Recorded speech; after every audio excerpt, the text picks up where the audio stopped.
என்ன என்ன காது கேட்கலையா? நீ காசு கொடுக்கறதுக்காக மட்டும்தான் உன் கூட டேட்டுக்கு வந்தேன். இத பாரு, உனக்கு புரியுற மாதிரி சிம்பிளா நான் சொல்றேன். காசை மட்டும் தரேன்னு சொல்லு, நீ எங்க கூப்பிட்டாலும் நான் வரேன்.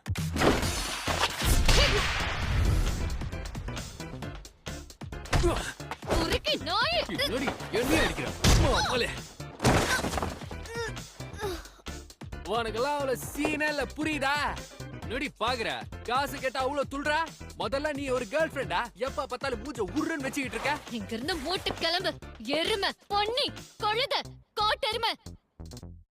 அட என்ன நீ அந்த தடியனை திட்டுறதுக்கு உனக்கு வேற வார்த்தை கிடைக்கலையா? என்ன பண்றது, அவன் என் ஃபர்ஸ்ட் பாய் ஃப்ரெண்ட் ஆச்சு. நான் ரொம்ப அசிங்கப்பட்டேன் தெரியுமா? அப்பவே அவன் வேண்டான்னு சொன்னேன். அப்படி அவன் கிட்ட என்னத்த பார்த்து மயங்கின? அவன் பாக்க கேன் டக்காக்குற மாதிரியே இருந்தான். அசிங்கமா கேப்பேன். இவளுக்கு பைத்தியம் பிடிச்சிருக்கு. என்ன விட்டா ஓவரா பேசுறீங்க? எனக்கு கேன் டக்காக்குற மாதிரி ஹேண்ட்ஸமான பசங்கள தான் பிடிக்கும். சொல்றோன்னு தப்பா எடுத்துக்காத. அவன மாதிரி ஒருத்தன் இந்த உலகத்திலே இல்லையாமா. இப்பவே கண்ணு கட்டுது. மிஸ்டர் கேன் மாதிரி ஒரு ஆளு வாழ்க்கையில எப்பவுமே வரமாட்டான் போல இருக்கு. இந்த உலகத்துல அவன் எங்க இருந்தாலும் நான் தேடி கண்டுபிடிப்பேன். எனக்குன்னு ஒருத்தன் இல்லாமலே போயிட போறான்.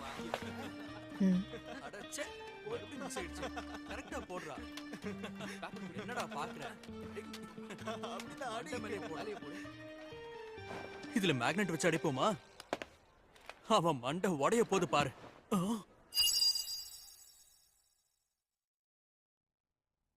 ஹாய்டா தம்பி. ஆமா, நீ என்ன படிக்கிற? அது வந்து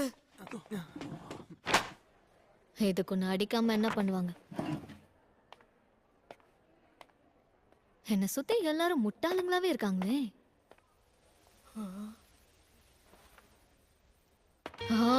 எல்லாம் என் தலை எழுத்து.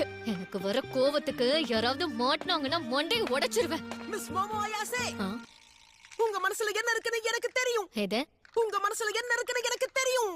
இப்ப ஏன் 2 வாட்டியும் அதே சொன்ன? உங்கள மாதிரி ஒரு பொண்ணு என்கிட்ட பேசுறானா அதுக்கு ஒரே ஒரு காரணம் தான் இருக்க முடியும். அது என்னன்னு நான் தெரிஞ்சுக்கிட்டேன். டேய் தம்பி, நீ என்ன பத்தி தப்பா புரிஞ்சிட்டு இருக்க. உன்ன மாதிரி ஆளுங்கெல்லாம் அதுக்கெல்லாம் சரிப்பட்டு வர மாட்டீங்க. மரியாதையா ஓடி போயிடு. நான் சொல்ல வந்ததே வேற. நம்ம பிரசிடென்ட் ஏற்கனவே மார்ஸ்க்கு போயிருக்காரு. அது மட்டும் இல்லாம அங்க ஏலியன்ஸும் பாத்துறாரு. என்ன உளற நீ? நீங்களும் ஒரு அக்கல்ட் ஃபேன் தானே? ஐயோ, எனக்கு இந்த UFOs ஏலியன்ஸ் மேலலாம் நம்பிக்கையே இல்ல. முதல்ல நான் சொல்றத முழுசா கேளுங்க. இது UAP, அன்ஐடென்டிஃபைட் ஏரியல் ஃபினோமினா. சரி, இப்ப அதுக்கு என்ன பண்ணோன்ற? அதாவது UAPs இருக்கிறதா அமெரிக்கன் மிலிட்டரி கண்டுபிடிச்சிருக்காங்க. ஸ்பேஸ் ஃபோர்ஸையும் அனுப்ப போறாங்களாம். ஜப்பானும் ஏரோஸ்பேஸ் டிஃபென்ஸ் ஃபோர்ஸ் உருவாக்கி இருக்காங்க. நான் சொல்றது புரியுதா இல்லையா? ஸ்பேஸ்ல போர் நடக்க போகுது. அப்படியா? நல்ல விஷயம்.